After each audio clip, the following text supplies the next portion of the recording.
I never expected to inherit anything from Grandma Rose. Not the mansion in Beverly Hills like my cousin Rebecca got, or the vacation house in Aspen that went to Michael, or the stock portfolio that made Thomas jump for joy. No, I got the worthless old farm in Montana where Grandma grew up. The one property the family had written off as sentimental junk. Emma, darling, Aunt Patricia's voice dripped with false sympathy at the will reading. At least you got something. Though I can't imagine what you'll do with that run-down place. I sat in the lawyer's plush office, surrounded by my wealthy relatives, clutching the deed to 200 acres of what they considered worthless land. The same land where I'd spent every summer until I was 12. Helping Grandma Rose tend her garden and listening to her stories under the big oak tree. Maybe you can sell it, Cousin Rebecca suggested, not looking up from admiring her new house keys. I'm sure some developer would give you something for it. Enough for a decent car, at least. My mother squeezed my hand, the only other person who seemed to understand. She'd grown up on that farm before marrying my father and moving to the city. Before Grandma Rose made her fortune in real estate and transformed herself into one of Beverly Hills' most elegant socialites. The farm was where it all began, though most of the family preferred to forget those humble origins. Actually, I said, standing up, I think I'll keep it. The room fell silent. Even Mr. Harrison, the family lawyer, looked up from his papers with surprise. But darling, Aunt Patricia sputtered, what could you possibly do with a farm? You're a graphic designer in Seattle. I was a graphic designer who just lost my job in the tech industry downsizing, but they didn't need to know that. I'm going to live there. Live there? Rebecca's laugh could have cut glass. In that old barn with the chickens? Emma, Uncle Robert chimed in, trying to sound reasonable, be sensible. That place hasn't been properly maintained in years. The house probably isn't even habitable. They were probably right. I hadn't been to the farm since I was 12, when Grandma Rose decided summers were better spent at cotillion classes and charity galas. But something in my gut told me this wasn't a mistake. Grandma Rose never did anything without a reason.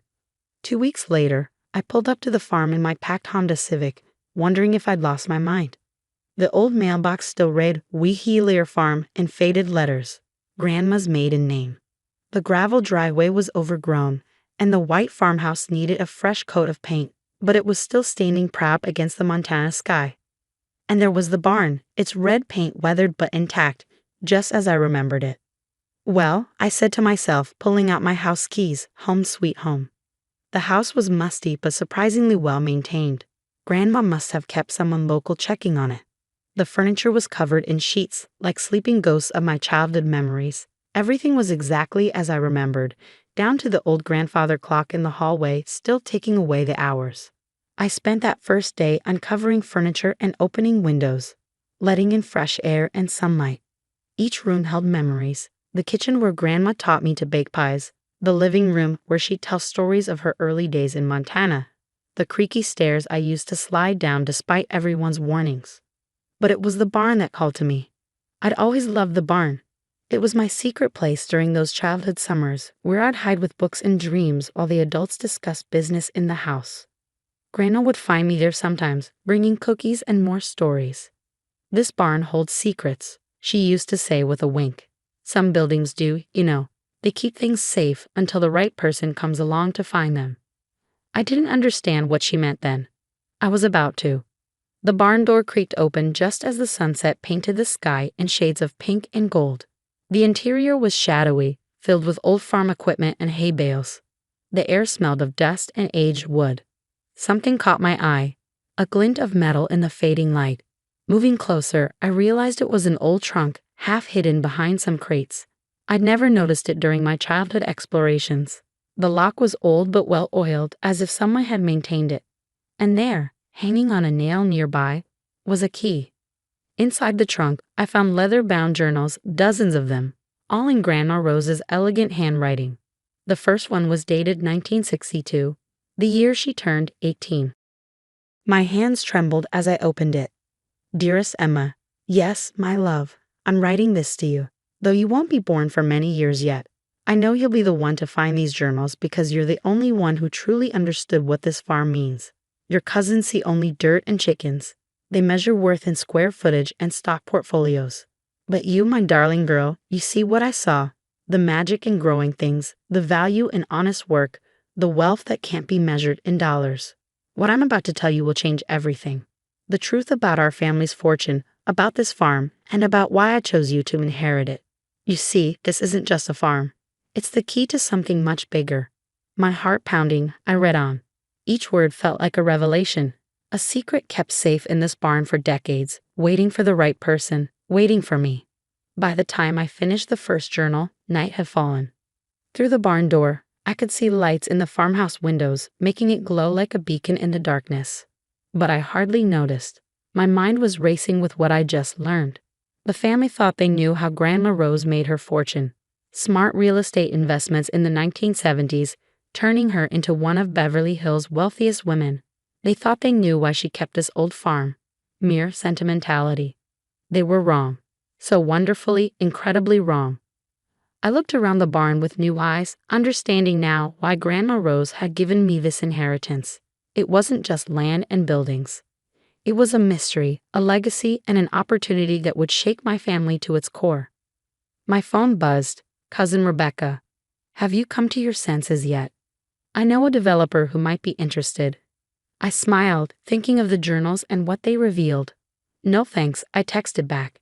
I think I'll stick with the chickens. Part 2. Seeds of Fortune. I spent the next week reading Grandma Rose's journals, each one revealing another piece of an incredible story.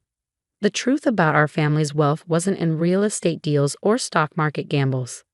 It was literally growing in the soil beneath my feet. The farm, it turned out, was home to something extraordinary. In 1962, my grandmother discovered that certain herbs on her land had unique properties. Not just medicinal properties, though those were remarkable enough, but characteristics that made them invaluable to pharmaceutical research. Properties that, according to her meticulous notes, couldn't be replicated anywhere else in the world. The soil here is special, she'd written. Something in its composition, combined with the specific altitude and climate, creates conditions that can't be duplicated. I tested samples everywhere from Switzerland to South America.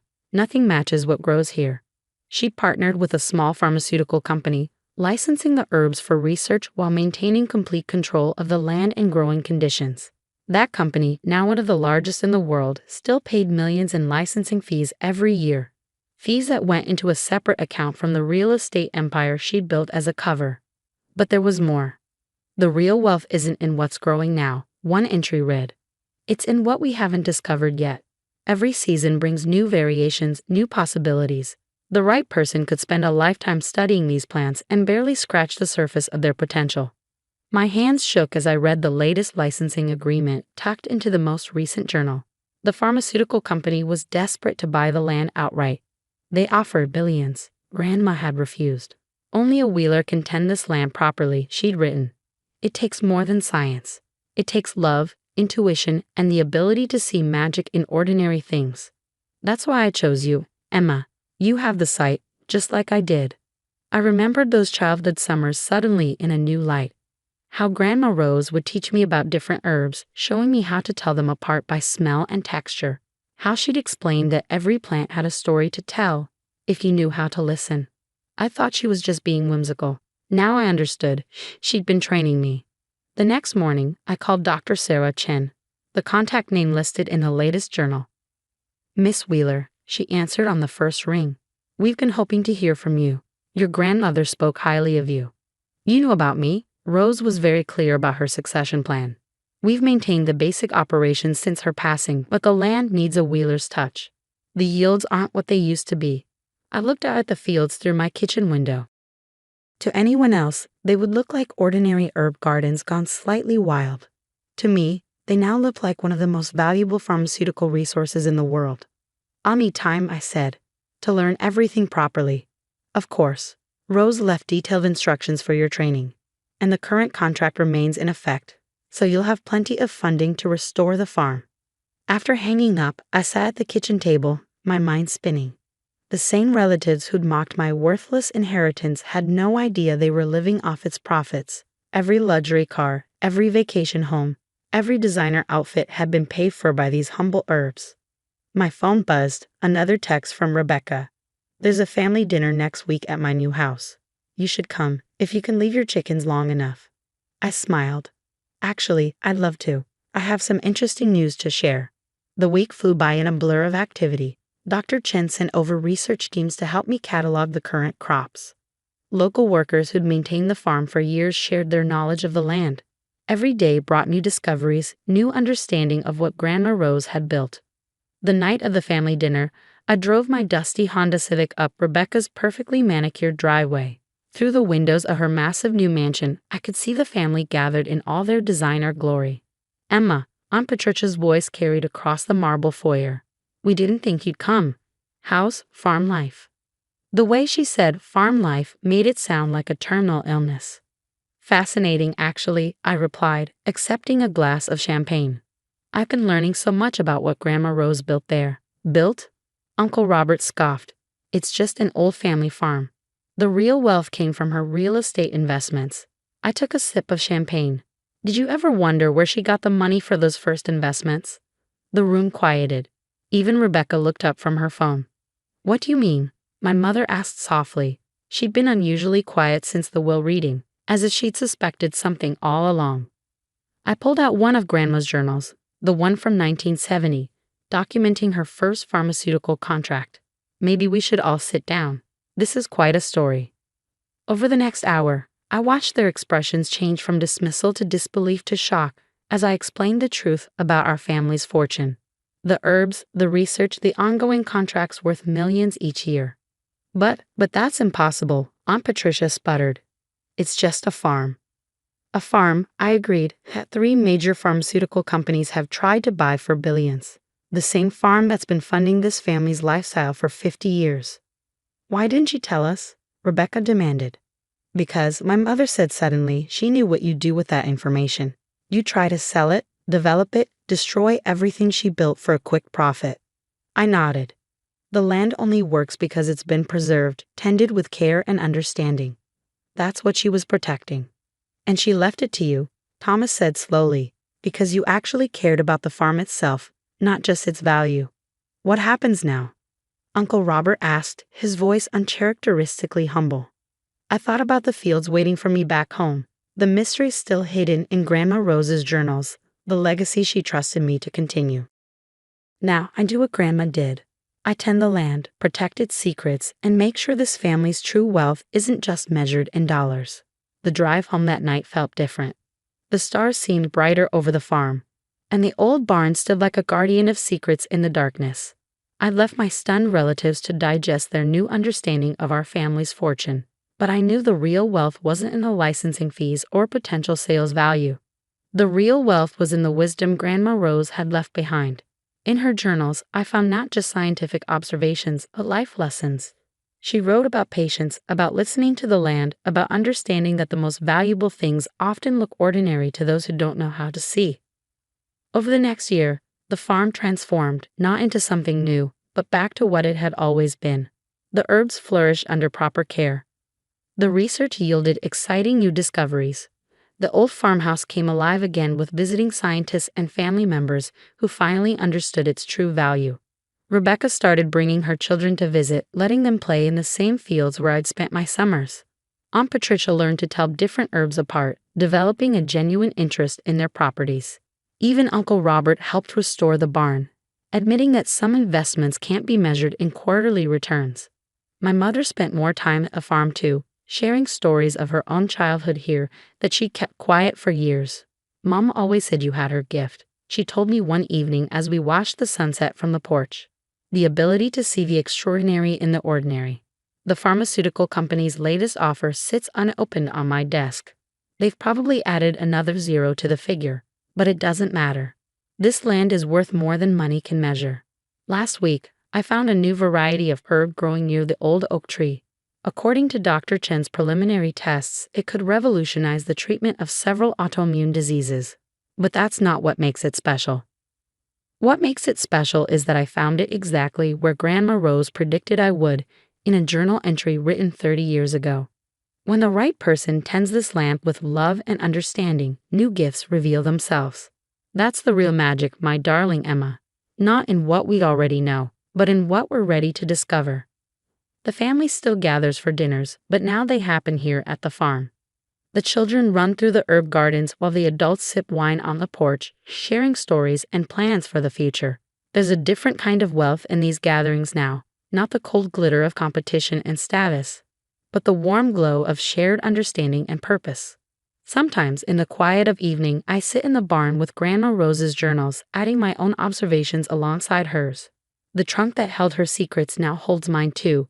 New discoveries, new possibilities, new stories to be passed down. Some buildings keep things safe, she wrote, until the right person comes along to find them. She was right, as she always was. This farm wasn't a consolation prize or a worthless piece of land. It was the heart of everything, our family's true legacy, waiting for someone who could see its real value. As for me, I finally found my place.